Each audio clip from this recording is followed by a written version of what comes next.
Ilgeri bir boz үйлердин жанында шаркырап аккан дарыя бар болчу экен. Бирок күнүн биринде ал дарыя солугуп калат. Анан анын ордуна камыш менен кургак тикенек өсө баштайт. Суу издеп жүрүп малдар кырылат.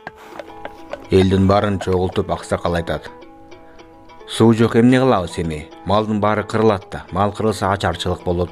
Тоо жака барып билип келиш керек. Эмнеге дарыя солугуп калды? Бирок ким барат ал жака?" "Тоого мен барам, аксакал. Элим үчүн барам. Сөзсүз колуман келген аракетти кылам. Элибиз менен малыбызды сактап калганга. Карагылачы эмне болуп атат. Кече эле суу агып атпады беле?" деп мергенче жолго чыгат.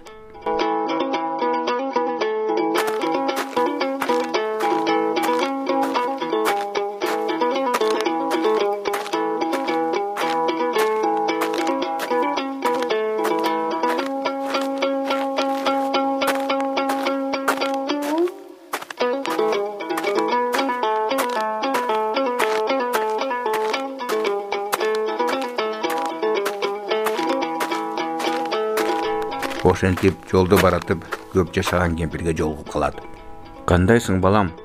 Күн ысык, дарыялардын баары солуп калган. Ушунча суу сабатам. Барбы сенде суу, балам?" "Бар, апа.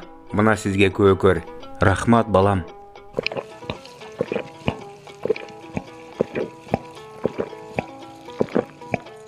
"Аябай суу ичкиңиз келип турбу, апа? Алыстан келатасызбы?" "Я. Мен жашаган жерде дарыялардын баары солуп калды, балам. Элдер менен малдар кырылып атат. Эмне кылаарыбызды билбей баарыбыз суу издеп жүрөбүз. Жаныбызды сактап, балам." "Бизде деле ушундай окуя, апа. Дарыялардын баары солуп калды, суу жок. Ушун үчүн тоого баратам, себебин издеп."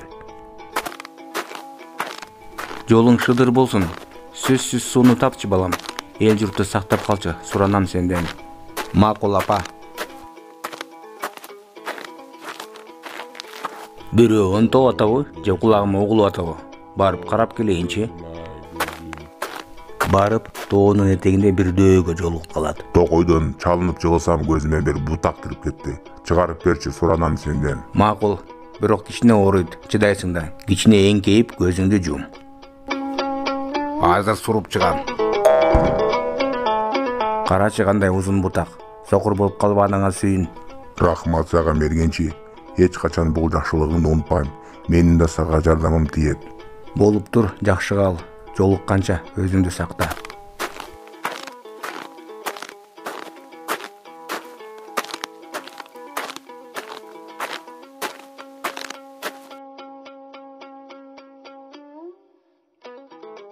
Карагылачы, күн кайнап атат.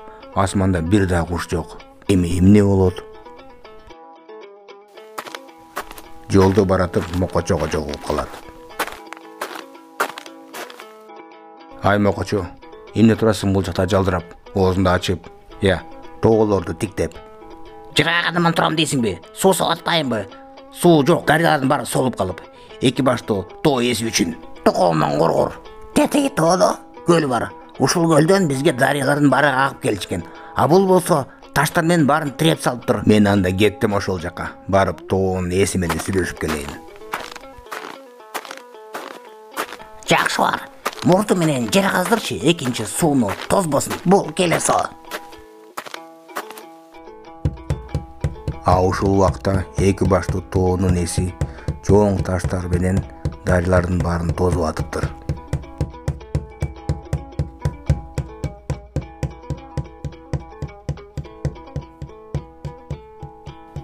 Бунун күчү кожомкулдугундай го.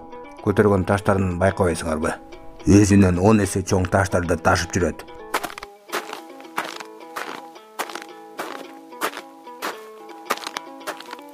"Эй, бери кара."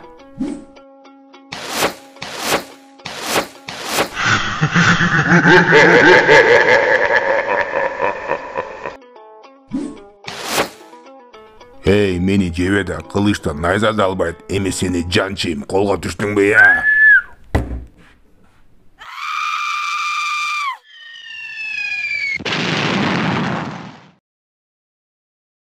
"Бул менмин. Мына менин да сага жардамым тийди. Айтпадым белем." "Убагында келип калбадыңбы?" "Сен үй жака жылы бер. Мен таштарды өзім алып дарияларға су кой берем. Сарсаңда болбой бары бер. Макул, рахмат сага дөө.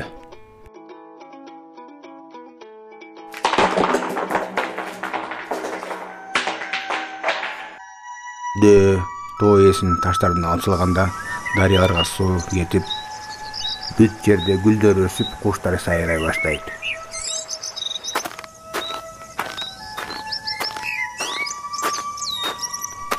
Ошентип мергенчи боз үйүнө кайтып келет.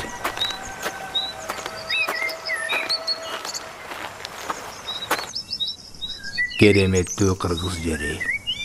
Рахмат сага балам. Сен эл журтуңду сактап калдың. Баарыбыз сага ыраазычылыгыбызды билдиребиз.